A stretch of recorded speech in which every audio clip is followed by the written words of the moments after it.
when I decided to do it, I started doing research on the lynx, and I don't have to do a lot of research because I've been doing this for so long. I know animals so well that usually I don't really need a lot of reference material to start something. So basically the concept I put in, the initial sculpting part of it was done very quickly because I just saw it in my head. And then I go on and finish the clay original, which you see right here. And then from there, we have a great company here in town that they scan it, they work just with sculptors. And they scanned the smaller one, and then they milled the foam armature that's underneath.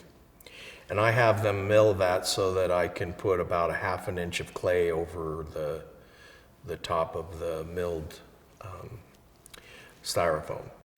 And from that, once I have it all covered with clay, I do all the final sculpting on the surface and make any changes or corrections that I feel. When you do a piece of sculpture this size and you blow it up huge, the viewpoint changes. And so certain things have to change because everybody's going to be viewing it from a whole different angle than when you were sculpting it. So you have to watch that. You have to watch the eyes and things like that. And so, at that time's when I make all those changes if they need to be done. And then from there, we'll make a rubber mold off of it. And then wax duplicates will be made in that mold. And then those wax duplicates, any imperfections will be taken out of those, which we call wax chasing. And once those are chased, they'll go to the foundry, where the foundry will attach pour sprues, wax sprues and cups and things and channels that will channel the bronze. I know this is a lot to just say, but then those will be coated in a ceramic shell over probably, I think they do like 6-7 layers of ceramic shell around it, sand and ceramic until they build up this shell.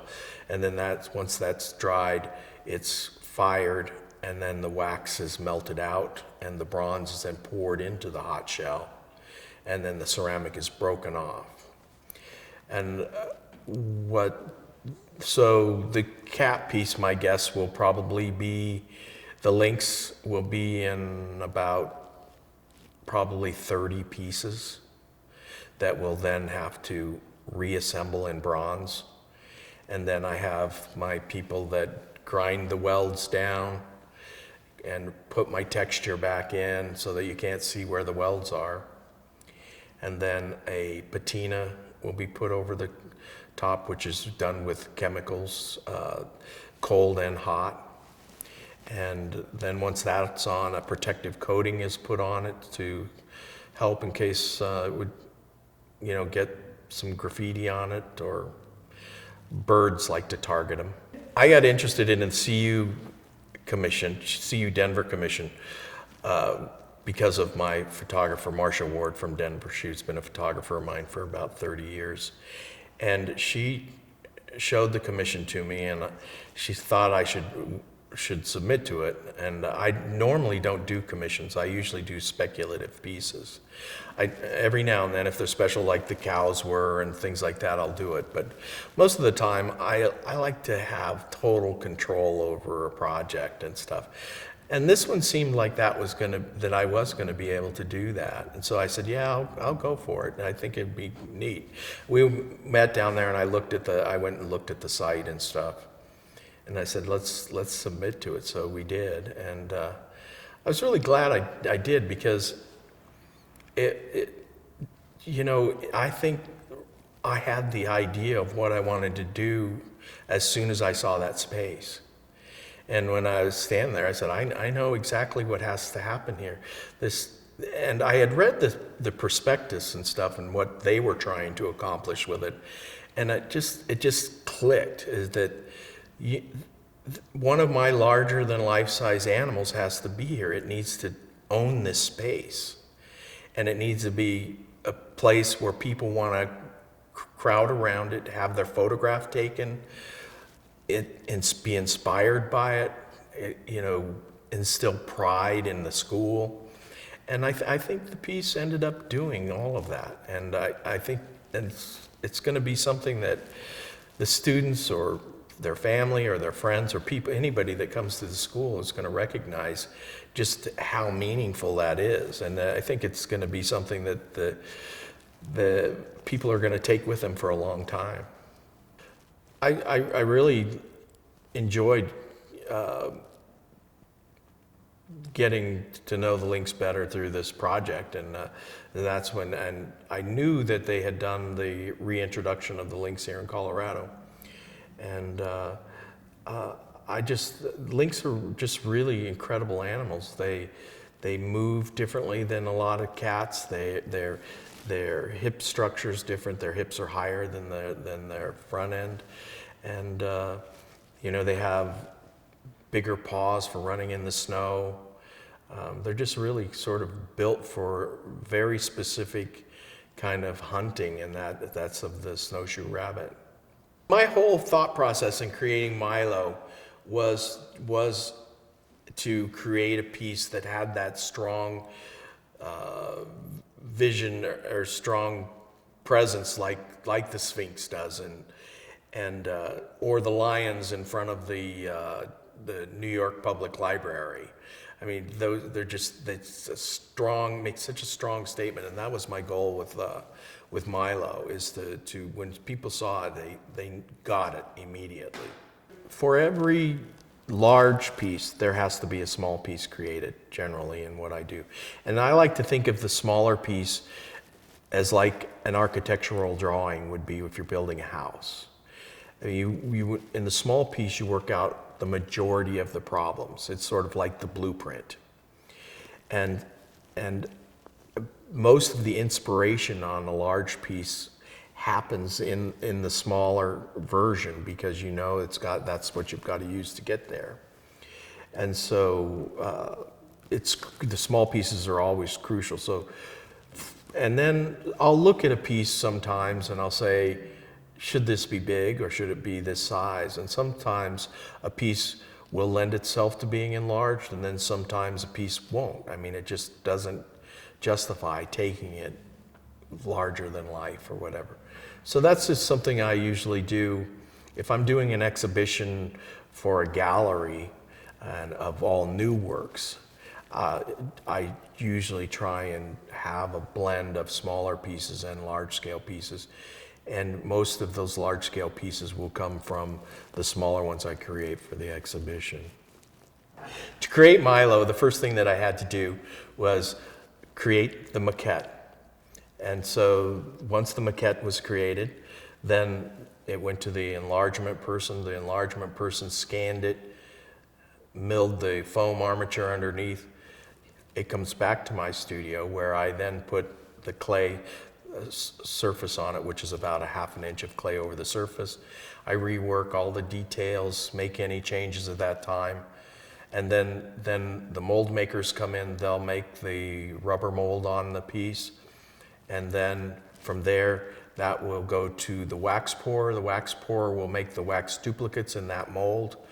Those waxes go to the foundry, where the foundry then basically puts a ceramic shell around those waxes and melts the wax out, pours the bronze in, breaks the shell off, and then all the raw bronze, the cast bronze, comes back to my studio, where we weld it all back together.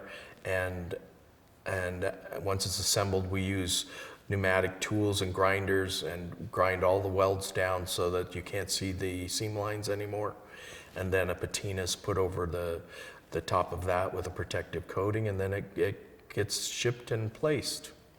I like when people are viewing my work that they make up their own mind about how it makes them feel. I mean, my ultimate goal is to make them feel the way I feel about it. But I've had people walk up to my work and they'll say something about it that I didn't even think of before. But I like the idea that you create a piece of sculpture that makes people think that way, makes them feel good, that makes them, they take that image with them. And I think that with Milo, I think people are going to walk away with a very strong image that'll stay with them for a very long time. And that's ultimately what you want to do. You know, my style basically was, and I think almost everybody's style, is created by trial and error.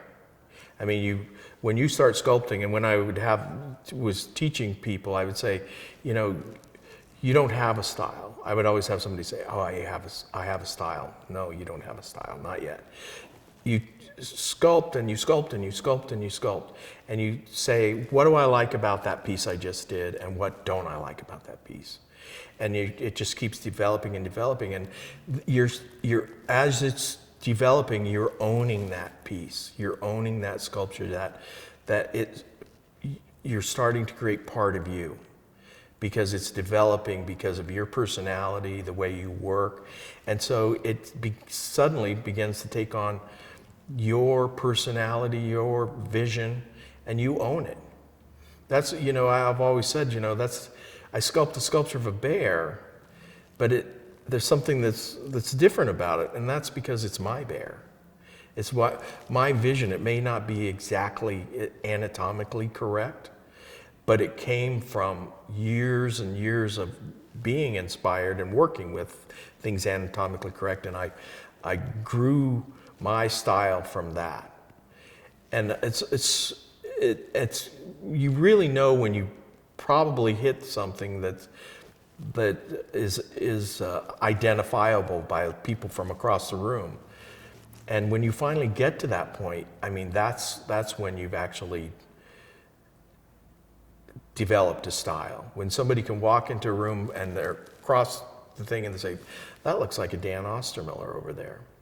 I mean, that's when you know that you've probably got something there. But the important thing is that a sculptor or an artist should never stop growing.